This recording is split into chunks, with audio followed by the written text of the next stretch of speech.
Hello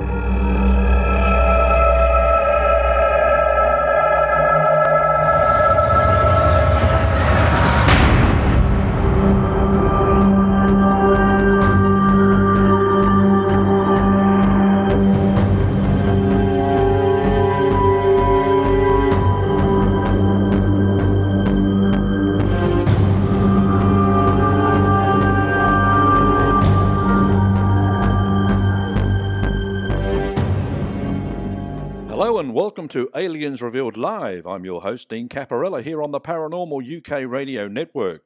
From alien abductions to monster-infested ranches, men in black, near-death experiences, close counter experiences and more, we speak to some of the most amazing people on the planet, ready and willing to share their chilling stories with you. And they all come from the Aliens Revealed Live files here on the Paranormal UK radio network. Well, have aliens been mistaken for God? Whichever way you look at it, I'm going to cop some flack over this. I'll cop it firstly from my precious wife, from my church, from God-fearing Christians and even from non-Christians. But think about the question again. Have aliens been mistaken for God? My faith is strong, very strong, but like a lot of Bible-reading Christians, there are some passages of Scripture, especially in the Old Testament, that just scream UFO or alien abduction event. Paul Wallis is an archdeacon for the Anglican Church in Australia. He's also a theological educator. No one would question his faith in God as a Christian, but like myself and countless others, he had questions as a child. Certain aspects of what he was being taught and explained didn't make sense. Wallis began to question, and the more he did, the more pushback he got. Erich von Daniken's Chariots of the Gods played a huge part in Wallis gaining the courage to eventually seek answers, and it led to his much acclaimed first book, Escaping from Eden. It was a crushing success, attracting millions of readers worldwide who had the same questions. But it also gained him a lot of criticism and dissension from his peers, which he expected. But undaunted, Wallis set about producing the follow-up to Escaping to Eden, The Scars of Eden. And its much-anticipated release in 2021 was well received and was a stunning success, reaching the top of the bestsellers list. And more recently, his third offering, Echoes of Eden, has been received with the same aplomb. Why have Paul Wallis's books received so much support? Because many people have wondered whether we've confused aliens with God. And Paul Wallis is joining us right now. Hi, Paul. G'day, Dean. Thanks for having me on your show. Absolute pleasure, Paul. Been meaning to speak with you for quite some time, and the book you released back in May, Escape from Eden, has certainly caused a bit of a stir around the place. But the first question I just wanted to ask you is why you wrote it. Certainly. The first reason was an ultimate frisbee injury, which is a code in the book for all the times when the universe has given me some time to do some actual study. And I knew that the next time I had some time and some opportunity, there was something I wanted to get back to and take a look at that had been rumbling away in the back of my mind for a long time. And it goes right back to when I was 11 years old and I first encountered Erich von Daniken, author of Chariots of the Gods. And it was being discussed at a dinner party that my mum and dad were hosting. And my ears pricked up when I heard this conversation, because I had always thought there was an anomaly in the story of us, that there was a gap in our ability to explain ourselves as an intelligent, conscious, technological species. And Erich von Daniken had put his finger on that. At my school, which was a Church of England school, I felt that the religious answers I was getting were a bit lazy. God made us, didn't quite seem to explain why we're so clearly an animal like the other animals, only a little different. And then when I went to science for an answer, it couldn't quite explain where our consciousness and higher intelligence had suddenly come from, because it's only because of that we're at the top of the tree. And Erich von Daniken pointed out this anomaly and suggested that an external intervention in our evolution would make sense of both those questions. And that made sense to me. It actually led me in a funny way to becoming a Christian. And I was in ministry for 33 years and very involved in preaching from the Bible. In fact, I taught courses to pastors in training on how to interpret ancient texts, the Bible in particular. I worked as a church doctor, an archdeacon in the Anglican Church. And in all that time, I had the opportunity to teach from the Old Testament. And I taught through the book of Genesis many times. And each time I did it, there were questions that bothered me, funny anomalies in the story, the kind of things any child would point out if you sit down with the Bible and read to them. So why does it say, let us make the humans to look like one of us? Well, one of who? And then the snake suddenly appears with no introduction. Who's that? And couldn't God see something was going to go wrong? Why didn't he anticipate that? Why is it the death penalty for eating a piece of fruit? Now we've got a genocide in Genesis 6. Explain a loving God and a genocide to a child, and you'll get into some tongue twisters. And as a preacher, you do your best to make sense of it, but each time I did that, I thought, no, there's something else going on in these texts. I nearly need to dig deeper into these and work out what's the real story, what's actually going on here, because these stories don't work as moral tales. You can't read them in a fundamentalist way and correlate them with anything. So what's the right handling of this?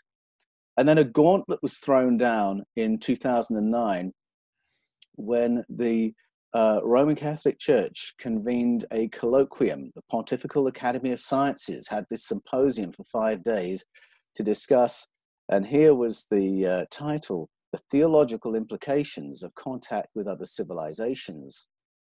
And I was blown away that they were having that conversation. And then when people came from that symposium and met the press on behalf of the Vatican, they were basically saying there's no issue. We should all be ready to embrace a brother or sister alien. We shouldn't be surprised to meet them because they're in the Bible after all. They're in the Old Testament and the New Testament. And I thought, could I really have missed something as glaring as aliens in the Bible? So when I had my ultimate Frisbee injury and had the opportunity to sit down and do some deeper study, that was the gauntlet I took up. Yep. I went back to Eden, back to the texts to ask, are there really aliens in the Bible? And when I did a little bit of translation work, it became very clear that the ET presence in the Bible begins in the first 2 verses and doesn't disappear until the end of Revelation. And that was the beginning of escaping from Eden.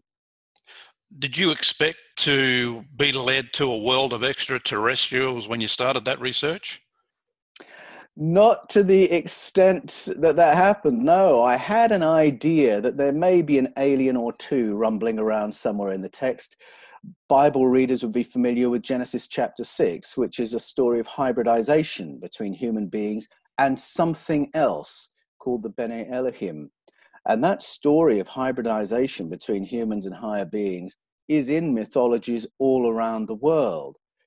So when I went back to do the study, I thought, well, maybe Reverend Dr. Guy Consolmagno, who said this is in the Bible, he's talking about that. But it's actually far, far bigger than that. And as I say, it begins right at the beginning and it ends right at the end. And it's like taking the red pill. When you do the translation work, it opens up a completely new world and you can't go back to reading it the old way. So it was a surprise to me what I found, and then working through the implications of it and finding correlations in contemporary science, etc. It really has shifted my worldview in a very exciting and dramatic way. But it doesn't make you any less a Christian, does it? Well, not in my opinion, but it depends who you ask. But I still am a believer in Jesus. I seek to live my life by his teachings. I believe in God. But how that's framed does alter when the big picture changes and you realize that you're living in a universe that's more populated than you thought it was. And stories that you thought were about God in the Old Testament turn out to be about something completely different. Hmm. I mean, I always encourage people to question everything. And I mean, as I mentioned to you before we started this interview, I was dressed down by a Catholic priest in elementary or primary school. I was only 10 years old, and I asked the question during a religious instructions class of if God can be anywhere, anytime by just twitching an eyelid, why does he need a fiery chariot to move around in? It just didn't, I mean, even then it didn't Yeah, make sense to me. And I it's missed a the good next month of question. that class. I mean, I was basically put in a room by myself while that went on for 2 hours every week. That may have been a mercy, Dean. But I'm interested, the fiery chariot that you were talking about, which one was that? Because there are a few interesting moments, Yeah, aren't there, in the Old Testament when they turn up? the one that really kind of bugged me was when Moses went up the mountain, and and he was met by the big ball of fire, um, and then was taken on board, and he was gone for a while. And I always thought, well, I mean, couldn't God just zap him up to heaven if that's where he wanted Yes, him to be, and then show him what he wanted him to teach? yes. Yes, that's right. There are a few moments like that where if you're just reading it without any preconceptions, you'll say, what technology is that? It's when we come to the text with religious expectations that we think, oh, this must be a metaphor. Uh, but you take the plain meaning of what you're reading, and you've got fire, you've got smoke, you've got noise, you've got a vehicle.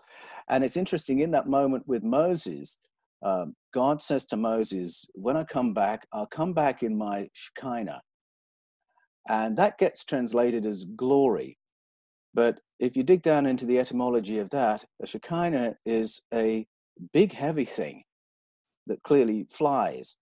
And the other place that this big, heavy thing that flies is mentioned is in the prophet Ezekiel, Mm-hmm. where he gets picked up in the big, heavy thing that flies, and he describes the flying journeys it takes him on. And that's a really funny episode because they're the pilot, who Ezekiel describes as being like a human being, is trying to talk to him about religion and politics, but Ezekiel is fixated by the big heavy thing and how it works, the noise it makes. This glass canopy, he's never seen anything like it, how the wheels work. And he's clearly looking at a piece of technology, which he is really describing. So you asked a very, very obvious and good question. What's this technology? Why does God need it? And it's disappointing, let's be honest, that you were responded to in that way, because anyone who studies theology, and a Roman Catholic priest will study it for 7 years, will have read these texts and will know that they are based on Sumerian, Akkadian, Assyrian, and Babylonian texts that don't have God in them. They have beings from another planet in them who have technology with which they arrive and manage Project Earth. Those are the stories that the ancient Bible stories are based on. And I think it's a shame that your Mm-hmm. priest couldn't have a conversation with you about that. He was a pretty fiery Irishman, so I didn't want to push him too far. But um, but anyway, yeah, and well, I mean, even my lovely wife, I mean, she's very, very spiritual and faith based, and I mean, so am I. But um, she's got God in the box, and I haven't. So we'll get into a little, back and forth, and not far into an argument. I don't want it to ever lead into an argument, but I Yeah. just back off, and I think she just needs to grow a bit more in her. Well, people have different ways in to the topic. And for me, I've mentioned a couple of ways, but another way is if you do have a faith in Jesus, then immediately that's going to give you questions about the Hebrew scriptures, the Old Testament. Because if God is as Jesus suggests he is, then you go back to the old stories of Genesis and further into the Hebrew scriptures, and you think, well, that can't be right. This can't be a story about God. So, what is it about? And for many of the early church fathers, right at the beginning of Christianity, that was how they got into this ET narrative, by beginning with Jesus. But I now find I'm meeting with people who get into this territory from all sorts of start points, either through a study of archaeology, neurology, study of mythologies, um, astronomy, DNA research. There are so many ways that people can study, and they'll swallow a red pill, a new picture will open up, and they'll suddenly realize, oh, there are other entities in this big world that I've just been exposed to. And often we will meet in a discussion about ETs or UFOs or abduction stories and realize we've come from all these different start points to the realization that this is what we're looking at. Theologian and author Patrick Cook once said that gods have been mistaken for aliens rather than the other way around. I mean, would you agree with that? Gods have been mistaken for aliens rather than the other way around. Well, for me, my answer to that really begins with the texts and understanding what the texts say and what the texts are about. And it's been a really fun and exciting journey for me, discovering the correlations among texts, narratives from all around the world. And in those, I find stories about other kinds of being that then get interpreted as gods. So I guess that's the way around I've seen it. Let's talk about the Bible then. Firstly, I wanted to ask you why some books, and I thought some very important books, were banned from the Bible. They weren't included in the original text. Enoch, for example. Yeah, Enoch is really interesting. Enoch is part of the Bible in the Ethiopian Orthodox Church, but it isn't part of the Western canon. It isn't part of the Catholic canon, and it's not part of the Hebrew canon. It's intriguing, though, because when you read the story I mentioned from Genesis 6, which is the hybridization story, the writer tells that story so fast that he clearly thinks the reader knows the story from somewhere else. And the Book of Enoch, among other things, unpacks that story in phenomenal detail. When you go to the New Testament, to the book of Jude, when he wants to talk about Enoch and the Genesis 6 story, he quotes the Book of Enoch word for word. So Jude expects his readers all to have read the Book of Enoch. The versions that we have of it are fairly late, but they appear to refer to an ancient tradition. Why didn't it make it into the canon, except in Ethiopia? I think it's because there are claims that it makes that are just too far out of the neat and tidy monotheism framework that Judaism and Christianity operate in. And scholars generally agree that the Old Testament, the Hebrew scriptures, took their current shape in about the 6th century BCE.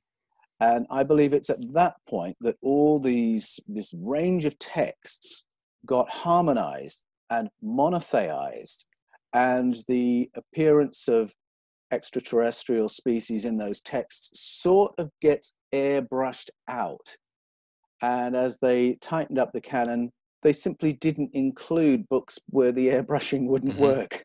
And the Book of Enoch was one of those. And the same process happened in Christianity, really. There were what came to be viewed as fringe sects within Christianity that had written other literature. I'm thinking about the Gnostic sects.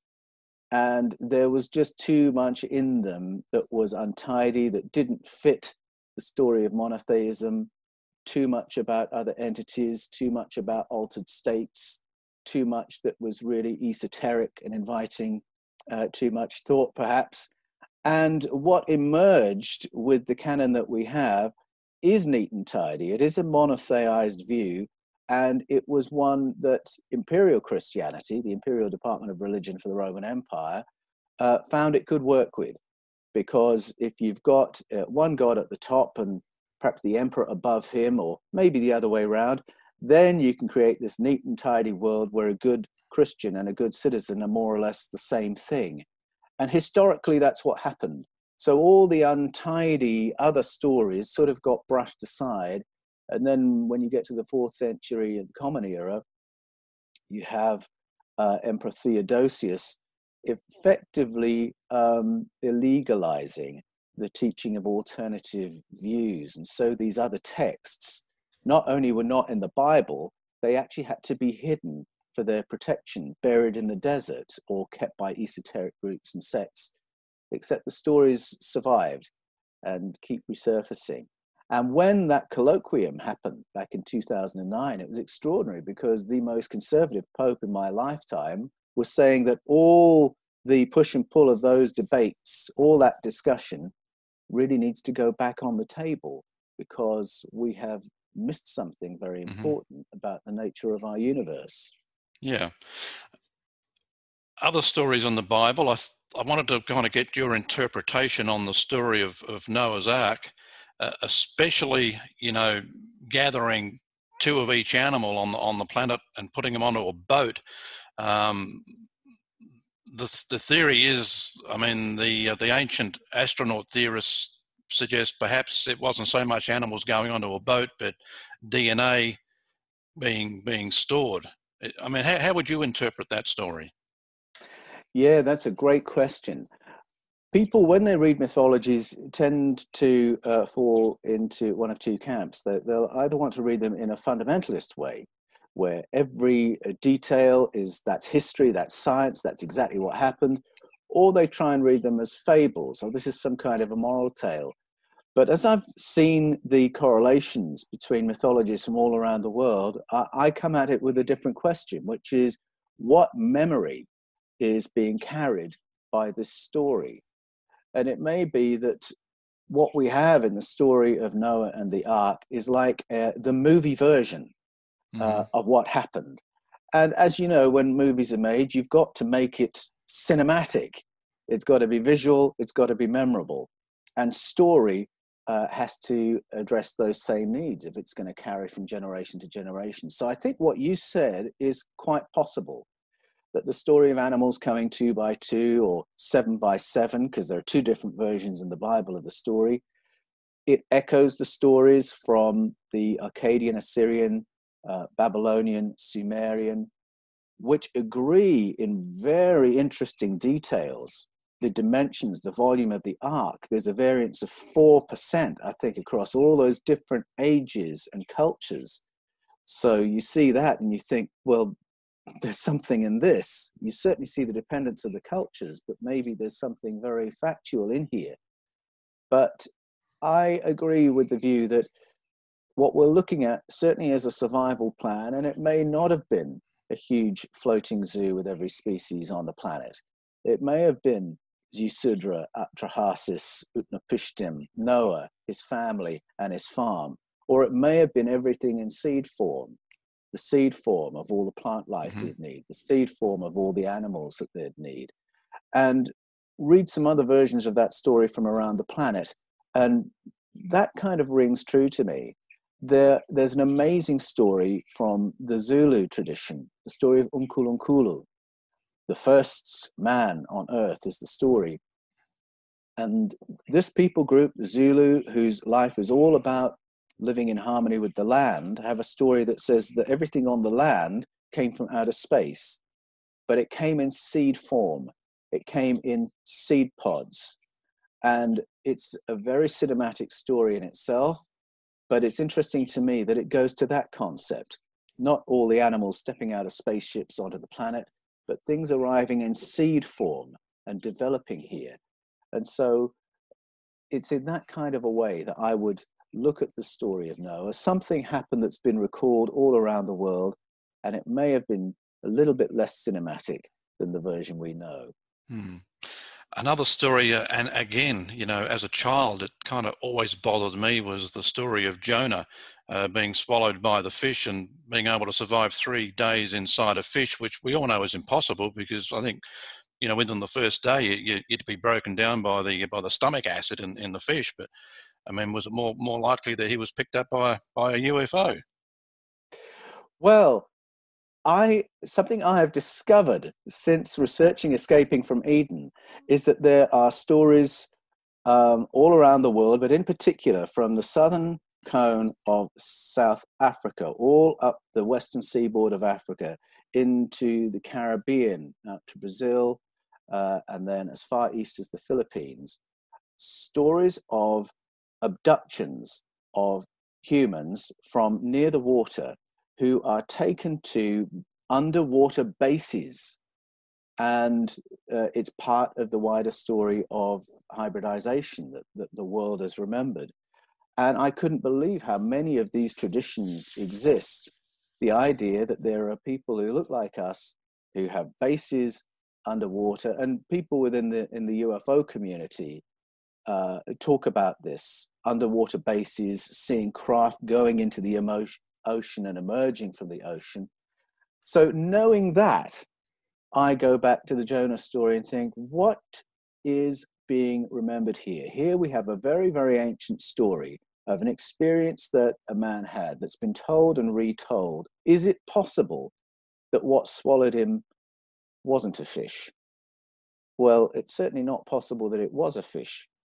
If something happened and it's not just a story, then the explanation from these other stories, the Mamiwata tradition, might have something to tell us. Because we have to remember too that back in those ancient times, they described things, I guess they saw things in a different way, not as we see them now, and they would interpret them the way they see them. So exactly. So a craft would be a fish. Yes, that's water. right. And something that flies might be a bird. Exactly. There's a text where somebody says, I'm going to fly in my bird from this country to this country. And we read that with a 21st century eye and think, that's not a bird. Mm-hmm. That's something else. But they are just using the language they know, the images they know, to try and give the reader an understanding of what they saw.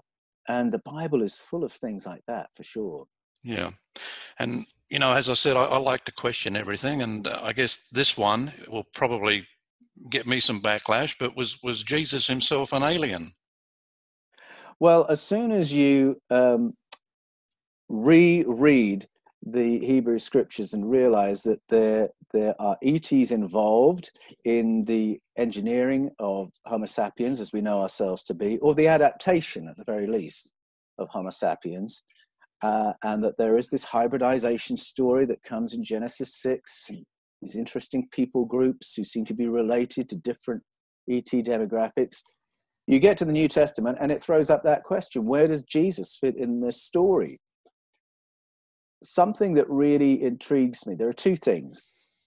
One is that how the early church fathers viewed Jesus.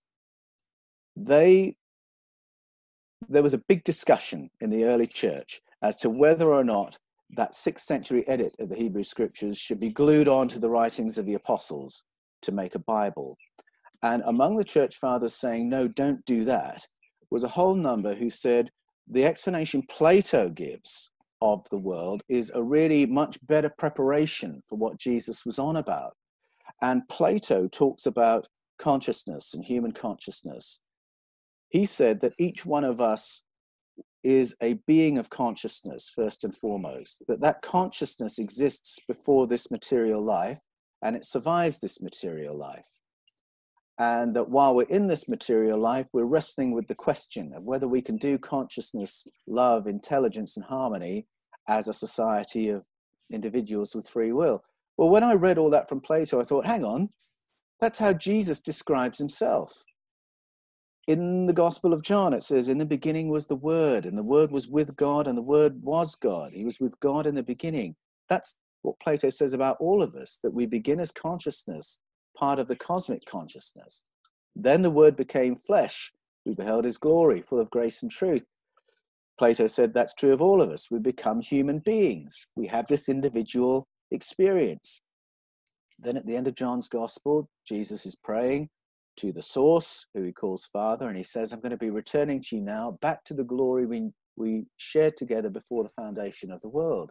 Plato says that's the story of all of us.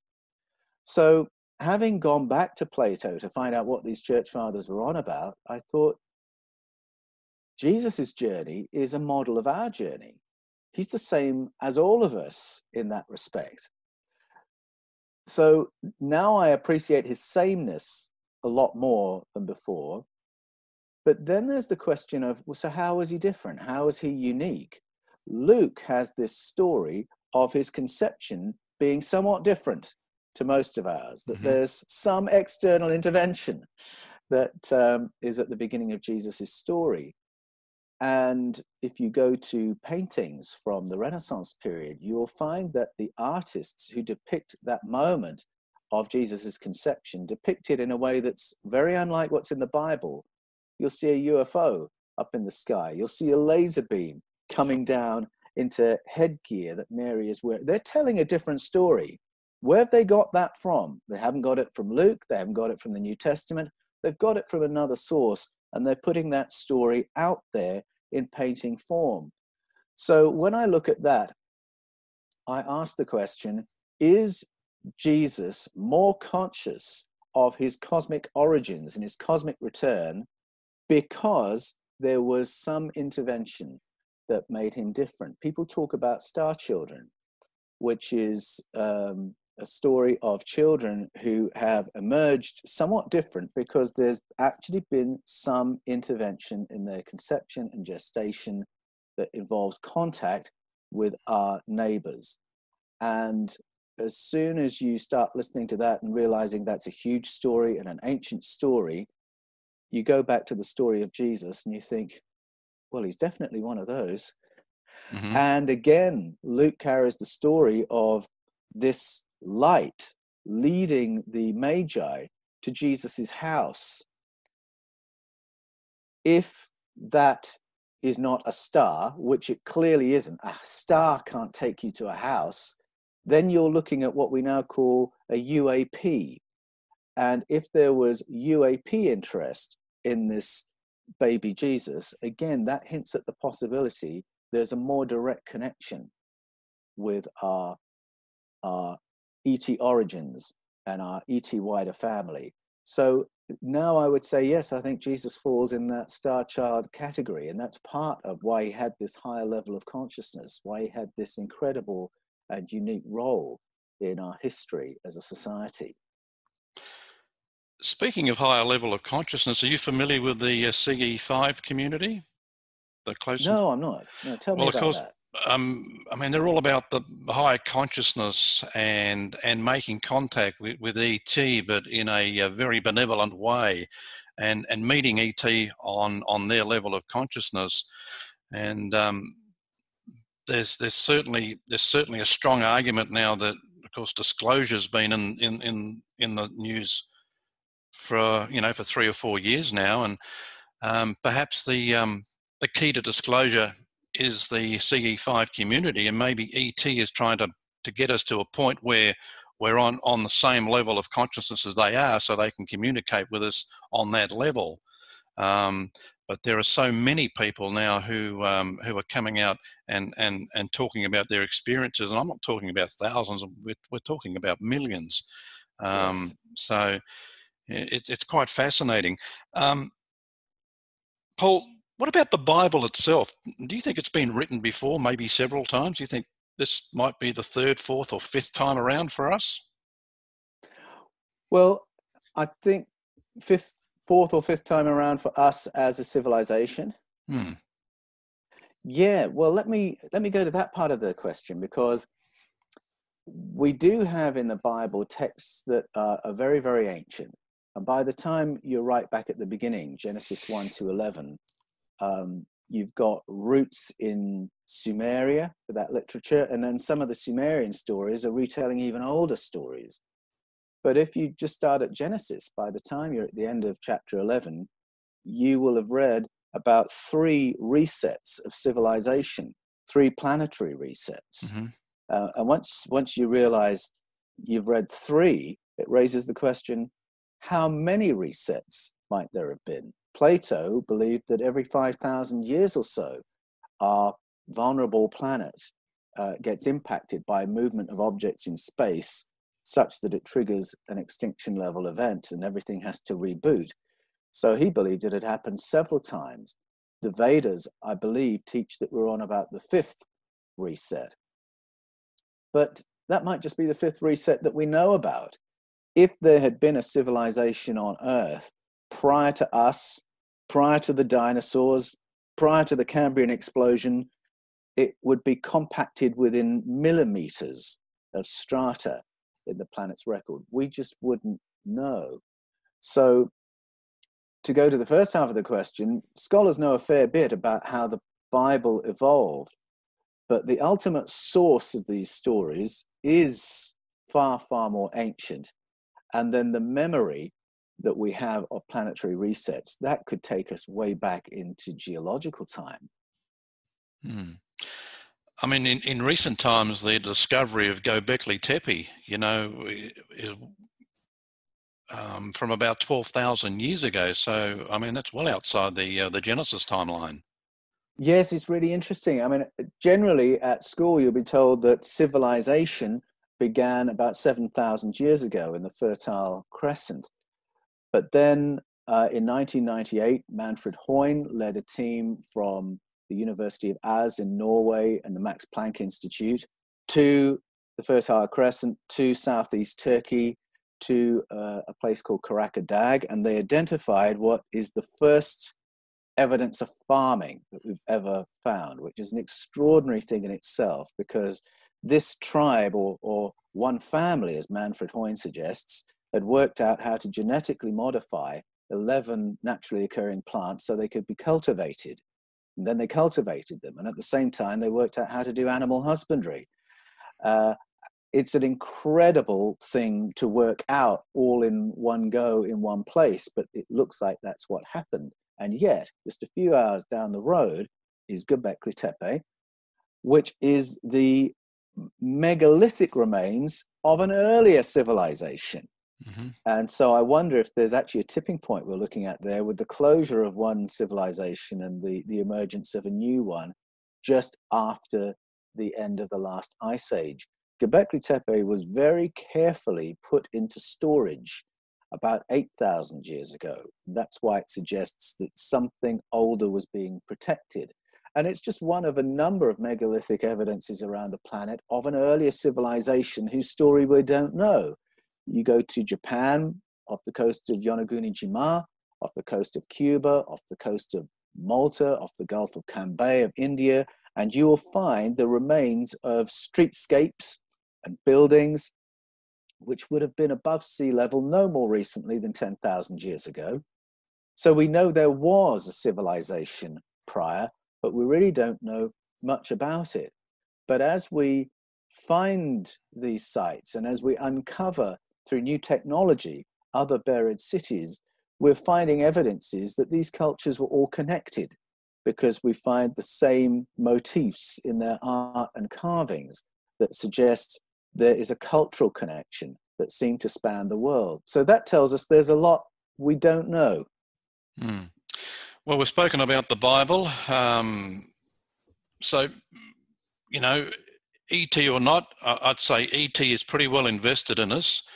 I mean, they must have realized at some stage that we would develop to such a point where we would be intelligent enough to investigate things ourselves and eventually work things out and kind of decide, well, this square block doesn't go into this round hole. What's going on here? I mean, do you think that's the case? Yes. Well, in the Bible itself, there's a very disturbing story that happens in Genesis 11, where the people on Earth appear to have developed spacefaring technology, and it's the Babel story. Babel means a gateway to the powerful ones, and the Sumerian version of that story makes clear what the gateway did. It dispatched people from here to stations in the stars, what we would call space stations. And a population arrives from somewhere and says, we can't have a spacefaring human race, thank you very much. And they bomb us back into a pre-Stone Age condition. They attack human progress to the point that we lose the power of communication and speech, and we have to re-evolve that. Mm-hmm. We're now in a somewhat different situation, I think. Later stories talk about a sky council, and again, this is in mythologies all around the world, of different ET demographics who all appear to have some stakeholding in Project Earth and Project Humanity. And they kind of hold each other in some kind of a stable relationship, a little bit of conflict from time to time. I actually think that's the situation we're in now. Ed Mitchell, the sixth man to walk on the moon, talks about we need to be able to take our place among the community of spacefaring civilizations. That's what he was allowed to say, even while bound by layers and layers of official secrets laws. And yes, that would be wonderful to see. And I have no doubt that there is contact and communication going on, such as with the Siggy community, with particular demographics. But I think we've got some ET presences who are friendly to humanity, some who are coldly indifferent to us and are here for other reasons, and some who may even be hostile. And the Sky Council is there as a group where they kind of hold each other in abeyance. Mm-hmm. And I wonder if from time to time, when there are spats of sightings and such, if that's to do with a little bit of a breakdown in that stability. So how neat and tidy it would be for us suddenly to put up our heads and say, we'd like to be part of the discussion, I don't know. But I am certainly with Ed Mitchell in saying we all need to be on the same page. We all ought to know what's going on. I'm not comfortable with the idea that there may be governments around the world who know all about this, while poor Joe in the street is completely in the dark. And I don't think that's a way forward. So all the things that are happening with regard to disclosure, I absolutely applaud. I'm really excited by the changes in the last couple of years where we've had the US Navy, US Department of Defense, the Pentagon acknowledging that we have been engaging with UFOs in all the 70 years since that exploration was classified, and that we have ET technology that's now been out in the news. It was on CNN, it was in the New York Times. And I hope that catches people's attention and they begin to think, well, what does that mean? What is known that I would like to know? And I think it would be wonderful if we could all arrive on the same page so that we can begin to do the work necessary to play our part in a more populated universe. So why do you think the church doesn't really want to talk about or mention the word UFO or aliens when we're talking about our past? Well, I know that some believers struggle with it because they don't have a box for it in their theology. And that was my worldview for a long time. I believed in God, the devil, angels, demons, humans, animal, vegetable, mineral, and nothing else. And so if you hear a story about something else, you try and squeeze it into one of those boxes. And so I do come across people from time to time from church quarters who, if they hear something they can't deny in terms of ET contact, they'll say, well, that must be demonic. Or they'll say, well, that must be an angel and you're just calling it an alien. And they can't quite do business with it. And that's why I think that colloquium in 2009 was so important. The senior exorcist for the Roman Catholic Church, Monsignor Corrado Balducci, stood up and said, when people report ET contact, abduction experiences, they are not describing a demonic encounter, and it's not a psychotic break of some kind. They're describing a totally different kind of entity, one that merits serious study. And I think the church and the believers need to get a hold of that and realize that's the case. All we have to do is to read our ancient texts with a bit more careful translation and realize it's been in our tradition and in our literature from the very beginning. And we have to have other boxes and other categories in order to see what we're seeing and understand what's going on. Yeah. So if disclosure ever happens in our lifetime, full disclosure, and ET says, hey, we're here, we've been here all the time, do you think the fractured religion or religious boxes will collapse and suddenly we'll all become just the one religion? You know, when we talk about religion collapsing, if there is disclosure, is that what they're talking about? Well, people often suggest that might happen. Obviously, the colloquium was part of the Roman Catholic Church preparing itself for that moment. In fact, they gave every appearance. They thought some disclosure was going to be made by another authority, and they wanted to get in first so that they could say, oh, don't you remember we talked about this? There's really no issue. And in a sense, I think there is no issue. I think Christianity can accommodate what's going on if it will have an honest conversation about it. Islam can say, we knew about this. We have the tradition of the jinn. Other religions around the world have other language for it. The Duatas, the Dili Ingonato, they have words for these things, the Mamiwata. And so I don't think it would blow apart world religions. Whether or not that's a good thing is another question.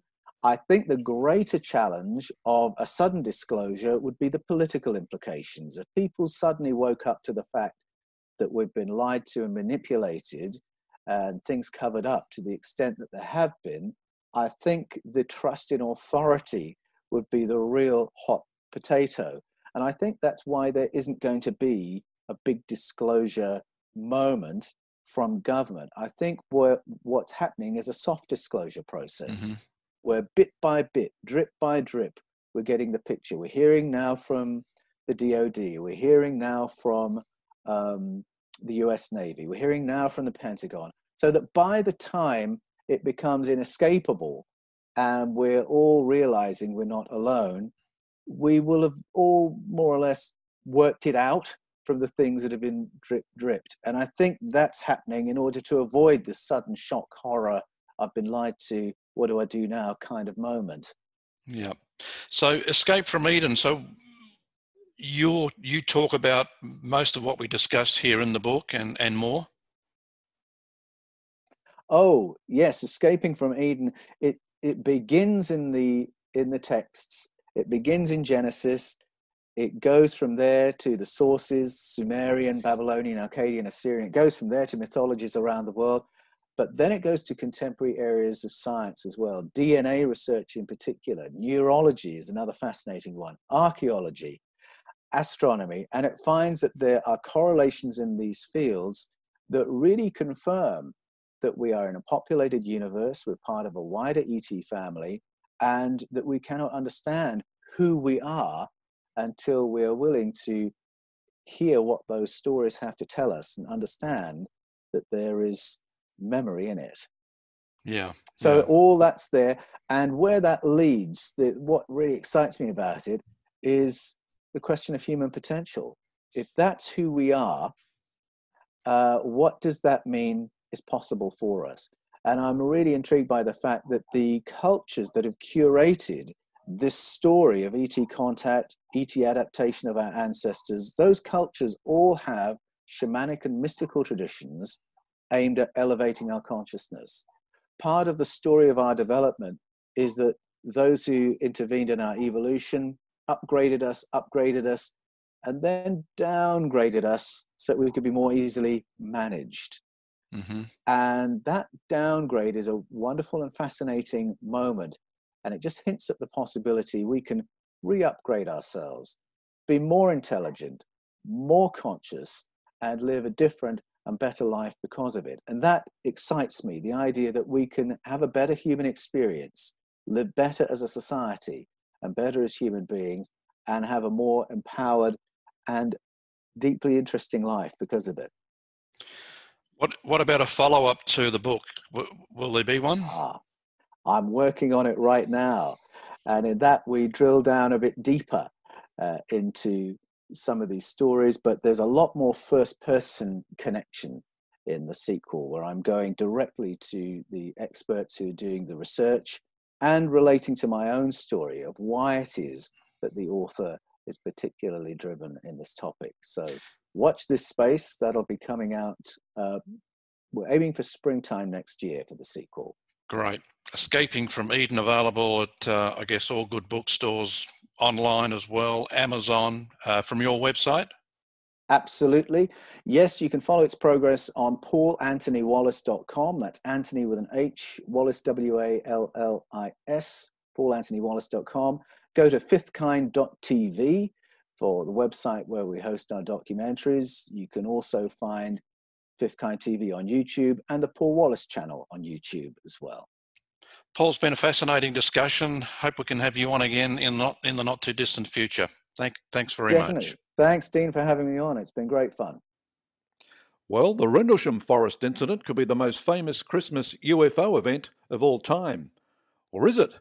As we approach Christmas and feeling a little bored, I thought about what would be the most famous Christmas UFO events ever recorded. Rendlesham Forest immediately came to mind, although the official dates given, it happened between December 26 and December 28th, 1980. Not exactly Christmas Day, but close enough. We recently spoke to Jim Peniston, one of the main players of that famous UFO event. We never talked about it being Christmas time, but there's little doubt that since Roswell, there have been few, if any, Christmas UFO events that could match it for publicity. And so I implemented a hand situation, which is a security situation that possibly could cause harm to a priority A, B, or C resources, which we had on the bases. That's our war-making ability on the base. And then I came up back over a berm. There's a flash of light. I get off the ground, and this flash of light, this encompassing light, dissipates on down, and what is sitting above the forest floor is a craft, a triangular craft, unknown to me, not very big, in a small clearing. And so the investigation was of that craft, and I had taken pictures up to that point. There was physical problems, that I was experiencing because I was within 10, 15 feet of the craft at that time. And as I got that close, some of the physical things that were happening. There's static electricity, obviously, and my skin, my hair, my clothes, stuff like that. And that was constant. But another oddity was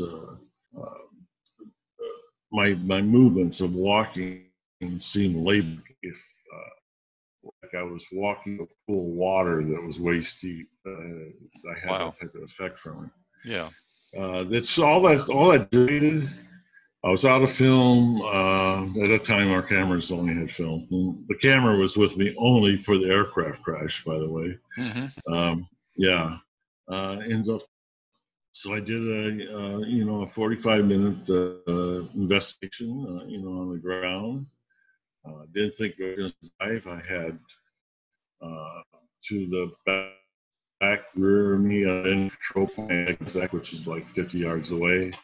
20 yards away this way to the right in the back was Burroughs, and he was not moving, and neither was Kamanzak. So I figured there were casualties or something, or they're just scared to death. I don't know. And so I continued to what was going on in front of me. I mean, the security situation, which I was supposed to do, and recorded everything I could on my notebook. And then as I came back around after a 360 walk around to make it even more spectacular. Oh, by the way, I mean, I can go in a lot of detail about this. I mean, I was looking at things on the craft, things that would make an aircraft fly. It had nothing. It was void of intakes, exhausts, But you were able to touch the craft as well. Yes, on the 360 walk around. Well, the first time I touched the craft was actually because the light coming down from underneath the bottom of it. It was about 2 feet, 3 feet off the ground. And I was trying to figure out what type of landing gear it had. And all I could see is just 3 beams of light coming down underneath it, which actually made indentions, so it was a technology I didn't understand. Obviously, it wasn't light. So I tried to move it. Like if you had a car out there in the middle of the woods, a car would budge, an inch or a half inch or something like that. You get a little movement. This didn't move at all. So it was fixed somehow above the ground. And so I'm doing the 360 on it, and I come back around the other side, and then I see etching on writing. And I at first thought was I felt relieved because that means it's going to say something very understandable, like NASA, USAF, a sickle on it would have been good, anything, And get around to it, it wasn't no writing like I used seen. It was these are glyphs that were on the craft. And there was, a roll on the bottom, and then on the top there was a triangle with a circle around it. And so I had wrote down that stuff in my notebook. Went back around. At that point, I started touching it more because the craft itself was warm to the touch. The air temperature was 32 degrees, 33 degrees. So I would say that and this is a guesstimate, I would say that the temperature was 55 degrees. That felt warm. Later, I found out through Sergeant Nevels, who investigated that the radiation at that point was 100 times normal beta radiation. Right. So right. He says no. And he told me years later. He said, "No, it wasn't like temperature because it's with heat." He says, because that's what I thought when you from landing or something, from the air or something. Yeah. And he said, it's that radiation. But the neat thing about radiation was only directly underneath the craft and right there, so it's pretty localized. Rendlesham has been reported on and discussed so much since it occurred that the facts have become somewhat skewed. Penniston has always been available to speak about what happened. He's appeared on numerous print, radio and television platforms, giving the public his version of what happened. And that's coming up on the next episode of the Aliens Revealed Live Files. You won't want to miss it. And thanks for being with us once again. Don't forget to check out our site at arlhub.com, arlhub.com. And as always, keep looking upwards and take care.